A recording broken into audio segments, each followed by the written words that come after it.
pregunta número 1 dice, la presión...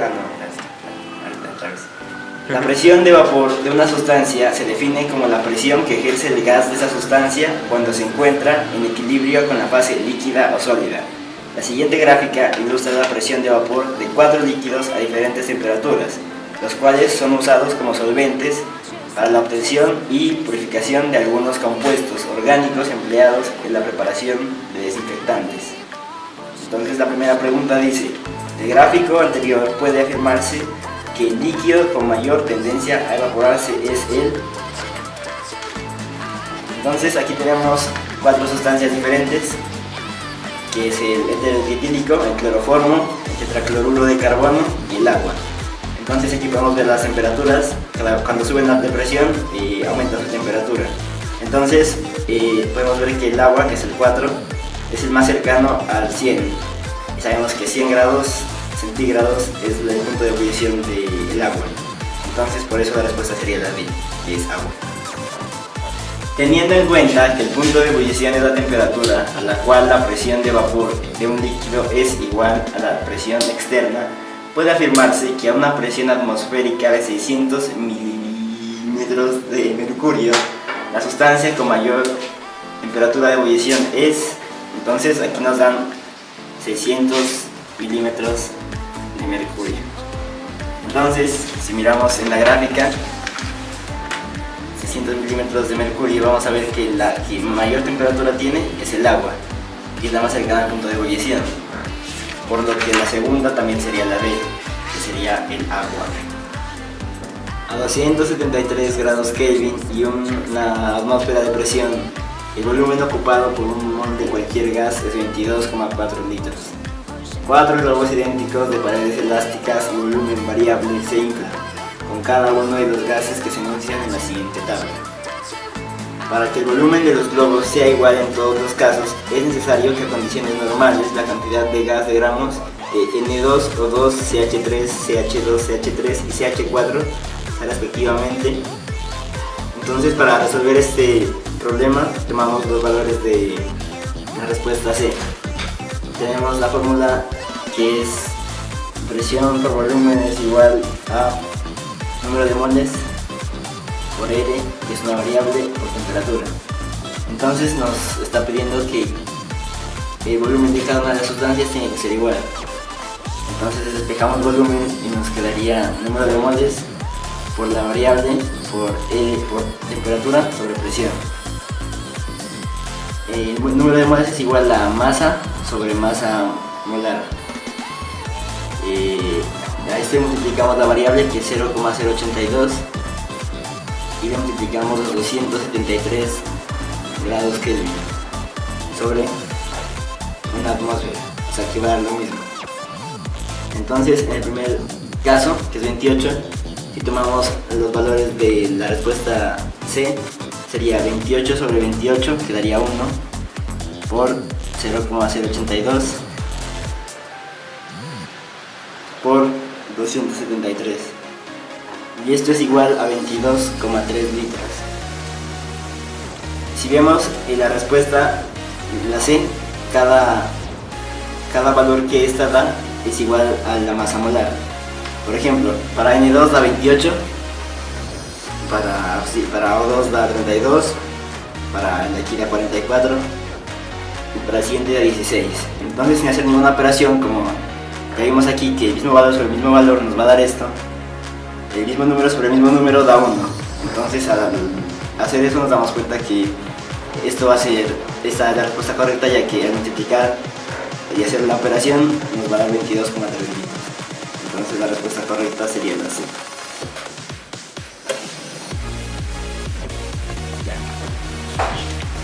En el cuarto punto tenemos esta ecuación. Entonces lo que nos pregunta es qué pasaría si reemplazamos este valor por el valor de Na. Entonces en todos estos cambiaremos el valor por Na.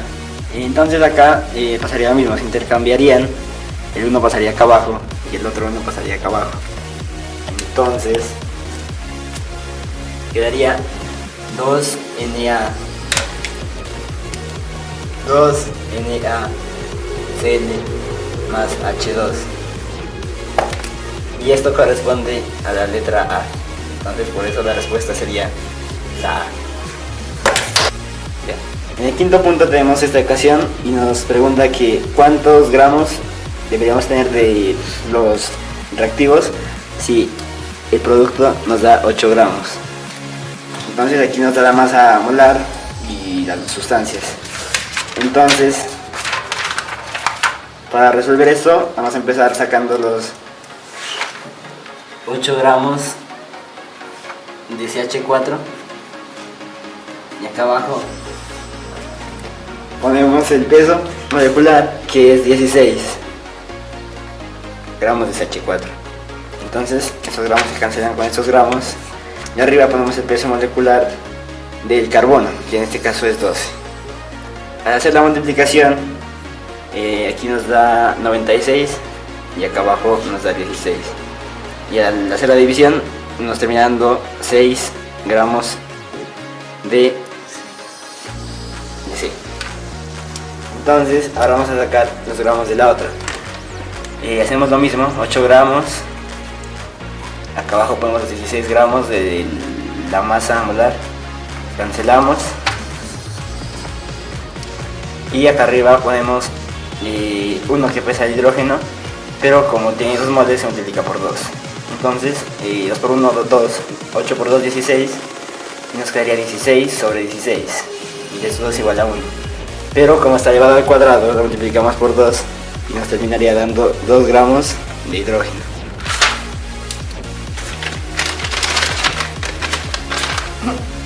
Entonces, por esto la respuesta sería la B, que son 2 gramos de hidrógeno. Bueno, después de las preguntas que dijo Santiago, vamos a seguir con la pregunta 6, que es consecuente de la pregunta 5.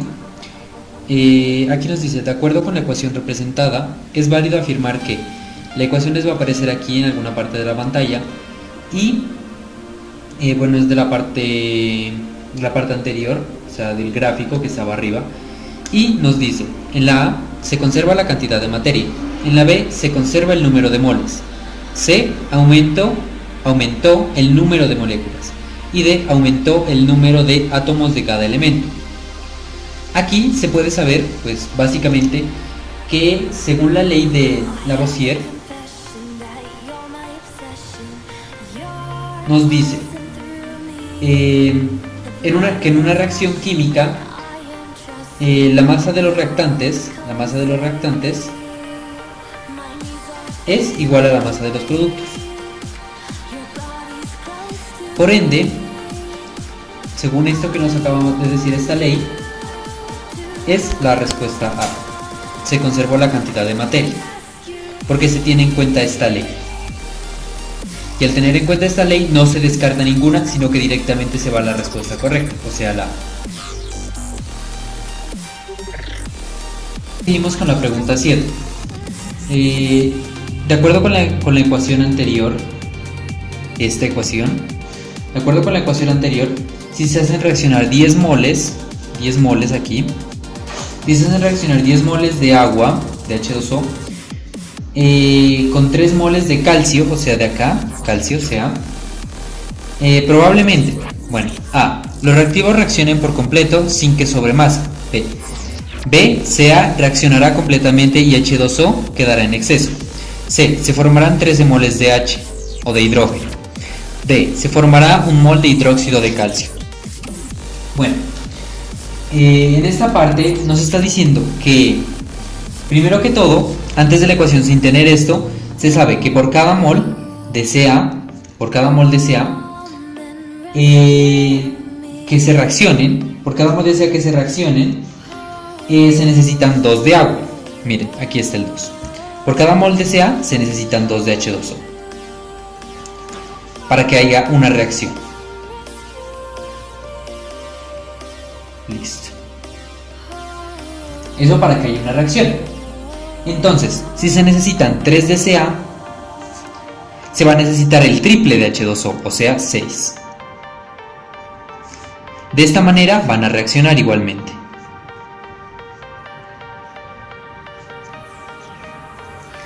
¿Listo? Entonces, se puede saber que hay agua en exceso. Aquí se puede saber que hay agua en exceso, ya que básicamente en las moles se puede saber que por las moles de Ca, 3 moles de Ca y 10 moles de H2O. O sea, vamos a tener acá el Ca y acá el H2O. Entonces vamos a ir subiendo. Conforme vayamos subiendo, Ca va a llegar a 3. Y cuando llegue a 3, ahí va a ser cuando se va a acabar. Y H2O va a quedar en un punto. O sea, el reactivo limitante es Ca, en este caso. Por ende, se sabe que H2O va a dejar un exceso. Y la única que nos dice que H2O deja exceso es esta. Y Ca reacciona completamente, como dijimos acá arriba. Entonces la respuesta correcta es la B. 8. A un tubo de ensayo que contiene agua, H2O, agua, se le agregan 20 gramos de NaCl. Aquí está. O de sal. Listo. Posteriormente se agita la mezcla, se la agita, ¿no? Y se observa que una parte de NaCl, o sea de sal, se quedó en el fondo y la otra se disolvió con el agua, ¿no? Entonces, es válido afirmar que en el tubo de ensayo el agua y la sal conforman. Bueno, según esto, entonces en la A puede ser una mezcla heterogénea, una mezcla homogénea, un compuesto o un coloide. Sabemos que la mezcla heterogénea es en la cual se pueden ver los componentes, por ejemplo, arena y piedras. Se pueden ver los componentes. En una mezcla homogénea no se pueden ver los componentes, digamos agua y alcohol. No se van a ver los componentes, pero sí están ahí.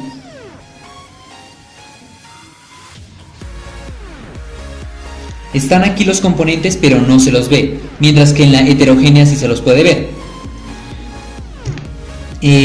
Bueno, saltaremos el compuesto porque este no es. Efectivamente este no es. Y vamos directamente a coloides. Podría ser, o sea, básicamente podría ser una mezcla homogénea, ¿no? Porque se están disolviendo el agua y la sal y no se pueden ver. Pero tenemos que tener en cuenta que hay un pedazo, este pedazo de aquí abajo, que se queda aún. Entonces tendría que ser un coloide, ya que depende de la cantidad de agua, como la cantidad de soluto. Bueno, como la cantidad de soluto, o sea, de sal, es mayor que el solvente, o sea, el agua, va a ocurrir esto, que se va a ir al fondo. Por lo tanto es un coloide y no una mezcla homogénea, porque en la mezcla homogénea no se va a ver ninguno de los componentes, mientras que en el coloide sí se puede apreciar este. Bueno, en la pregunta 9 dice: el elemento X presenta en su último nivel de energía, la configuración electrónica, esta configuración, Ne 3s2 3p5. Es probable que este elemento forme un compuesto iónico con un elemento cuya configuración electrónica en su último nivel de energía, igual que acá, sea, tenemos A, Ne3s2, B, Ne3s2 3p3, C, Ne3s2 3p2 y D, Ne3s2 3p4. Entonces, vamos a deducir. Tenemos que encontrar el compuesto iónico, ¿está bien? Entonces, lo primero que es la diferencia de electronegatividades. A ver, digamos, hagámoslo con la A. ¿Está bien? Listo. Entonces, aquí en la A se puede ver que a ver, este de acá, entre este y este está el cloro y el magnesio. ¿Está bien? Cloro y magnesio. Listo. Cloro con 3.2 de electronegatividad y magnesio con 1.3. Para encontrar la diferencia de electronegatividad se lo resta. Y la resta de estos da un total de 1.9. Ya que este 1.9 es mayor que 1.7, o sea, la acidez, Por ende, pues aquí ya se puede deducir que la respuesta directamente es la A, ya que el enlace formado será un enlace iónico. Cloro como el anión y magnesio como el catión. Cloro va a ganar electrones, o sea que los va a ceder, y magnesio que va a perder electrones. Entonces, pues aquí cogimos la respuesta correcta, en este caso la A, o sea la primera. Bueno, ahora procederemos a responder la pregunta 10 y 11 dependiendo de un enunciado. Al sumergir un alambre de cobre en una solución incolora de nitrato de plata, se forma un sólido insoluble visible en forma de cristales metálicos. La solución se torna azul debido a que los iones de cobre, los iones del cobre, se desplazan a los iones de plata, aquí, produciendo una sal soluble en agua. La ecuación general que describe esta reacción es esta ecuación que vemos aquí. El cobre desplaza a la plata y la plata genera pues la sal soluble, ¿no? La cual se torna azul, ¿no? Entonces dice, pregunta 10. Después de sumergir el alambre, el precipitado que se forma corresponde a una sal de plata. No, porque se pasan los iones, ¿no? Por ende tampoco es una sal de cobre. ¿Un cobre metálico? No, porque estamos hablando del precipitado. O sea, este es el alambre. Aquí se van a formar los cristales, en esta parte se van a formar los cristales, y el precipitado es, por decir así, el agua, o lo que va a quedar, lo que se va a tornar azul, de este color. Y lo que se torna azul es la plata, o sea, que sería plata metálica. En este caso la respuesta correcta es la C. Continuando con la pregunta 11, dice que se realiza un segundo experimento con el siguiente procedimiento. Se agrega cloruro de sodio en exceso a la solución de nitrato de plata, llevándose a cabo la siguiente reacción, esa reacción que vemos aquí. Se sumerge un alambre de cobre en la mezcla obtenida en el paso anterior. O sea, se hace esto mismo, se sumerge el alambre de cobre en esta mezcla, y vamos a ver qué pasa. Pero aquí hay una pista, dice, si el cobre no desplaza el sodio, o sea, si el cobre, ¿dónde está? El cobre, aquí, vamos a ponerlo aquí. Si el cobre no desplaza el sodio, entonces es probable que al finalizar el segundo paso, la solución, o sea, ya que no va a desplazar, entonces va a ser algo así: cobre más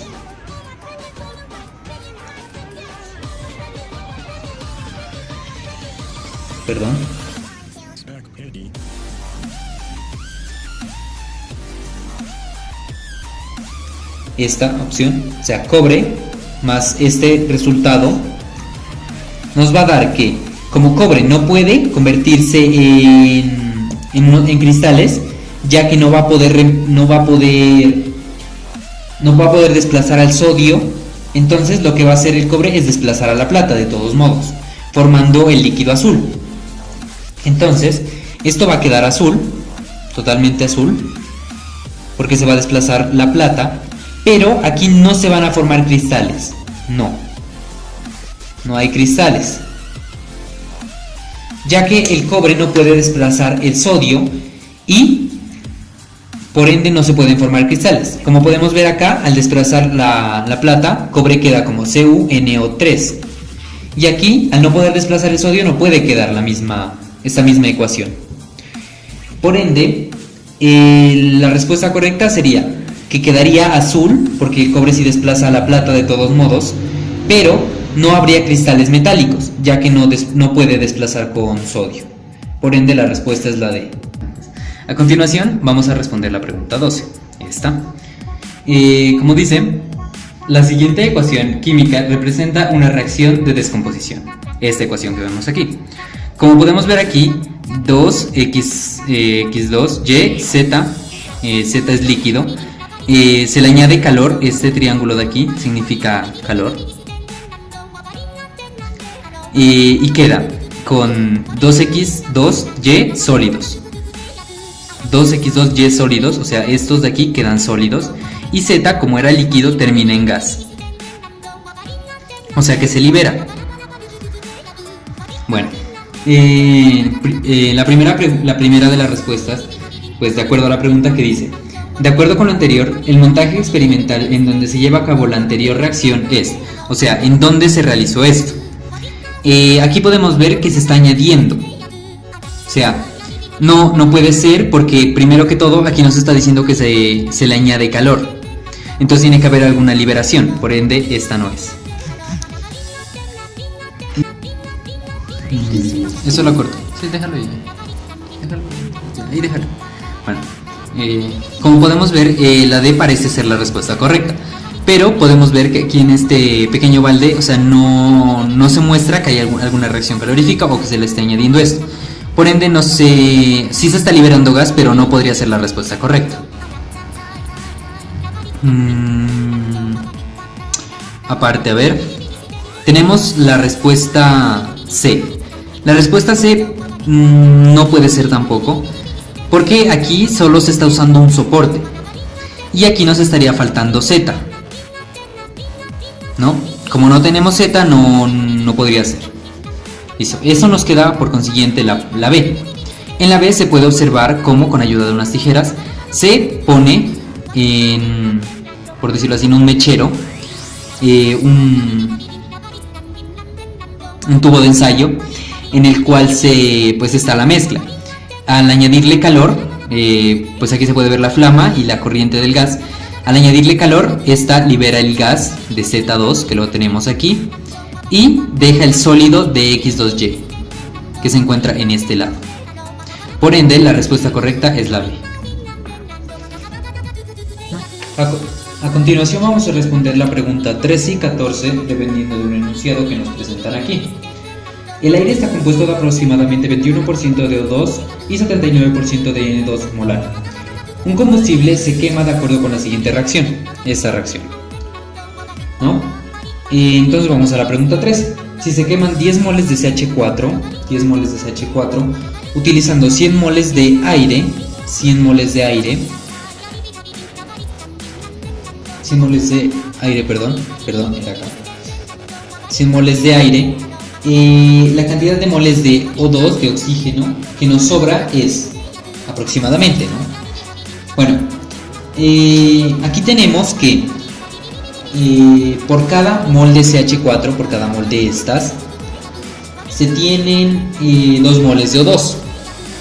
Entonces, por lo que 10 moles de CH4, o sea 10 moles de esto, por cada 10 moles de CH4 se va a necesitar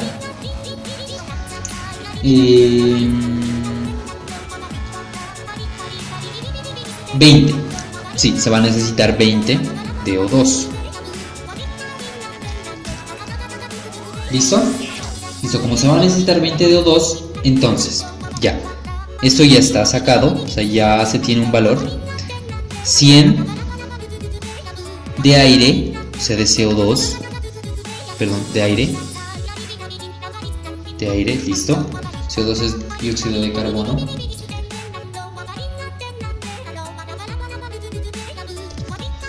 Lo que, pues esto sería, a ver, esto nos daría 21 de O2. Sí, 21 de O2. De 100 de aire, 21 sería O2. Entonces tenemos que restar 21 de 20, lo que nos daría 1. Entonces lo que tenemos que buscar es este 1. Este 1 sería la respuesta a la pregunta que nos está dando, que es la cantidad de moles que van a sobrarnos de O2, y aproximadamente sería 1, como está aquí, y la única que tiene ese 1 sería esta, ya que no hay ejemplificación o descripción. Vamos directamente, cancelamos estas, solo quedaría la B, que nos daría 1. Bueno, procedemos a hacer la pregunta 14. A ver, si se reacciona un mol de CH4, en presencia de 3 moles de O2, Aquí ya estamos añadiendo las otras moles. En un recipiente cerrado hay que tener en cuenta que el recipiente va a estar tapado, cerrado. La composición molar, vamos a encontrar la composición molar final, o sea, los porcentajes, y aquí nos da unos porcentajes. Para eso, lo que vamos a hacer es encontrar el reactivo límite. Como ya nos está dando en moles, se sabe que el reactivo límite es CH4, o sea que primero se va a acabar CH4 y van a sobrar de acá. ¿Me entienden? Bueno, si se hacen reaccionar, entonces nos daría que CH4 más las 2 moles de O2, que son las que reaccionan, nos daría una mol de CO2, una mol de CO2 y 2 moles de H2O. Listo. Con esto tenemos que podemos concluir que CH4 no reaccionó, que O2 que tenía 3 y reaccionaron 2, entonces se resta, quedaría 1, o sea de O2 quedaría 1. De CO2 que se forma, acá está, nos da una mol, 1 también.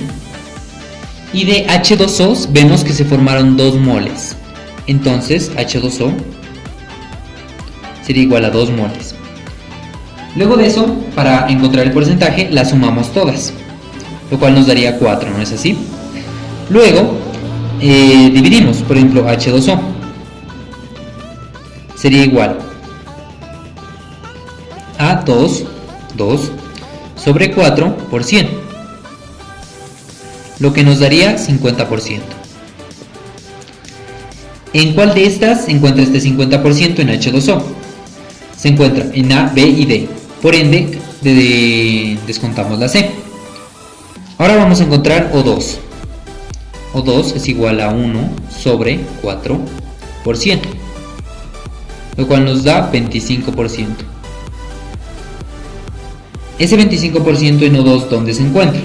Se encuentra en esta parte de aquí y ya no se encuentra en ningún otro lugar.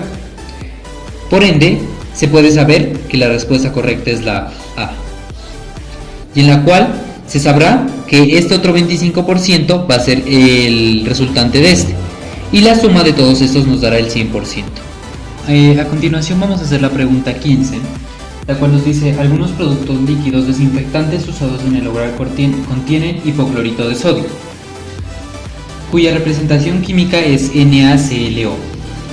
Las especies químicas presentes en una solución acuosa de este compuesto son, como dice presentes en una solución acuosa, sería añadirle a NaClO H2O, y esto nos generaría, ¿qué nos generaría?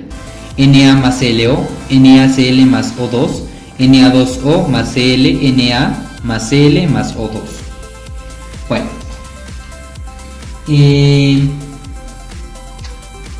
Bueno, aquí ya al estar en contacto con H2O, hay que separar el anión del catión, ya que eso es lo que hace el H2O. Por ende, hay que separar el catión, que sería en este caso el positivo, Na, o sea, del anión, que sería ClO. Todo este sería el anión en negativo. Por ende, nos quedaría así: Na positivo más ClO negativo. Esta sería la respuesta, ya que toca separar cationes y aniones porque el H2O hace eso. E igualmente en la sal, NaCl. Si se añade H2O, se separa el catión y anión y queda disuelta en el recipiente. Bueno, también dependiendo de la cantidad.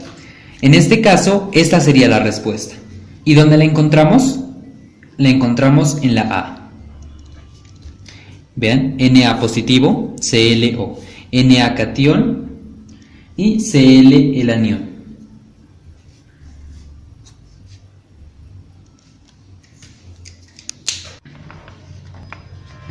16.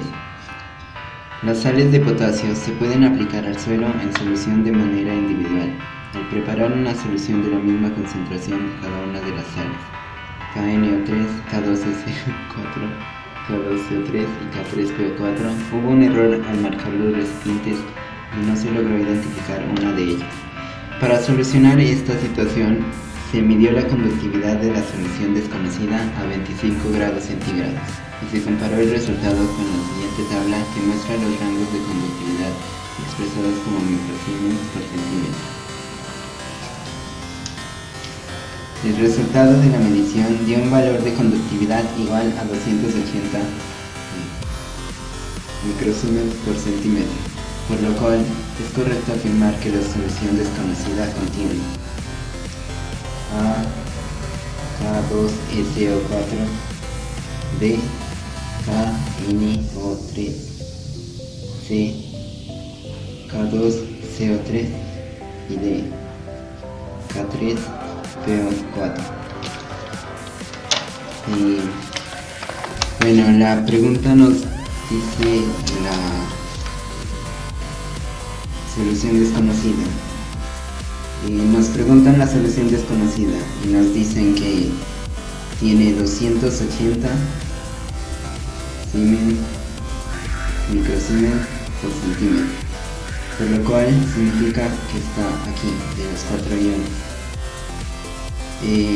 Por lo tanto, la respuesta es la D, porque el K3PO4 tiene 3 iones de potasio y aquí sería uno de fosfato, que serían los dos 4. Responda a las preguntas 17 a 19 con la siguiente información. La siguiente tabla muestra algunas propiedades de ciertos componentes del petróleo a una atmósfera de presión y 25 grados centígrados. La pregunta es: de acuerdo con los datos de la tabla, es válido afirmar que a temperatura ambiente de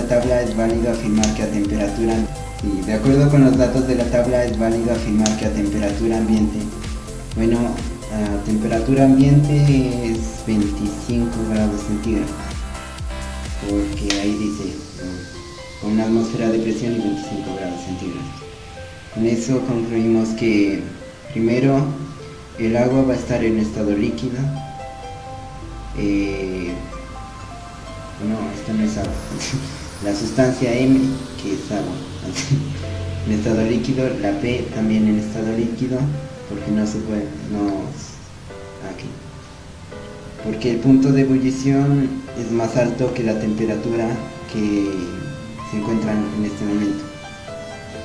La sustancia Q también va a estar en estado líquido y la sustancia R, como es menos 42, se supone que ya ebullió, o sea que se encuentra en estado gaseoso. Por lo tanto, tenemos que buscar cuál de estas diga que R es un gas. Aquí. Entonces la respuesta es la C. La sustancia P es líquida y R es gas. 18. Un recipiente cerrado herméticamente contiene una mezcla de proporciones iguales de las sustancias M, P, Q y R. De acuerdo con lo anterior, el dibujo que representa la distribución más probable de las 4 sustancias en el recipiente es... primero miramos las densidades de cada uno y el más denso tiene que estar de último, más abajo. Entonces el M tiene que estar de último,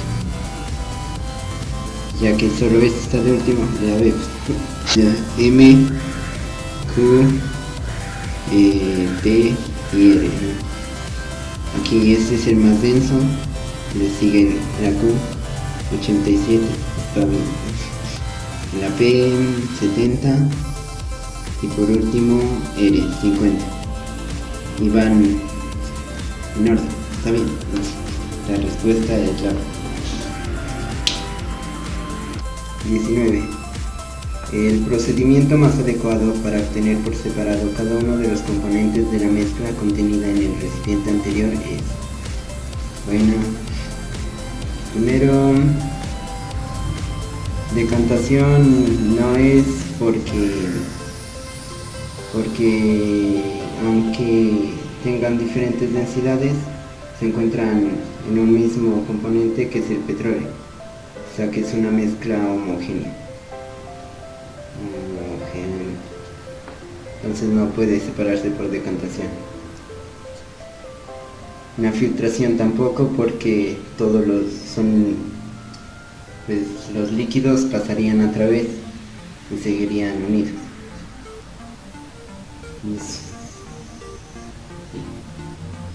Y destilación es, a ver, miramos evaporación tampoco es, porque todos se convertirían en gases y seguirían también lo que se usa. Es la C, es una destilación, porque aunque sea una mezcla homogénea, tienen puntos de ebullición diferentes y pueden separarse. 20. Las siguientes figuras ilustran diferentes métodos de separación. Juan tiene una mezcla homogénea de sal y agua. El método más apropiado para obtener por separado el agua es la evaporación. No es, porque el agua se evaporaría toda, no podríamos obtenerla. La filtración, pasarían los dos, tampoco es. En la decantación, como es una mezcla homogénea, no hay nada que decantar. Y es la destilación, porque cuando el agua se evapore, va a pasar por este tubo y va a quedar aquí, mientras que la sal va a quedar en esta parte. Es la B.